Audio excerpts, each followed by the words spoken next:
എടവണ്ണയിൽ ഫാമിൽ കയറിക്കൂടിയ മൂർഖനെ പിടികൂടി. എടവണ്ണ പൂവമണ്ണ് സ്വദേശി റെനീഷിന്റെ ഫാമിൽ കയറിക്കൂടിയ മൂർഖനെയാണ് സുരക്ഷിതമായി പിടികൂടിയത്. വിവരമറിയിച്ചതിനെ തുടർന്ന് ERF വളണ്ടിയർ PP ഷാഹിദ് സ്ഥലത്തെത്തി ഏറെ ജാഗ്രതയോടെ പാമ്പിനെ പിടികൂടുകയായിരുന്നു. പിന്നീട് മൂർഖനെ ആളൊഴിഞ്ഞ വനപ്രദേശത്ത് വിട്ടയച്ചതായി അധികൃതർ അറിയിച്ചു. സമയബന്ധിതമായ ഇടപെടലിലൂടെ വലിയ അപകടം ഒഴിവായതോടെ നാട്ടുകാർ രക്ഷാപ്രവർത്തകനെ അഭിനന്ദിച്ചു.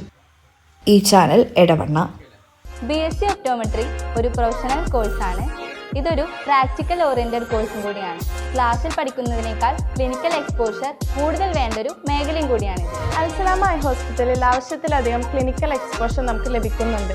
അതുകൊണ്ട് തന്നെ വേഗത്തിൽ പഠിക്കാൻ പറ്റുന്നു, എല്ലാം മനസ്സിലാക്കാനും പറ്റുന്നു. We are very happy to be the part of Al Salama Optometry College.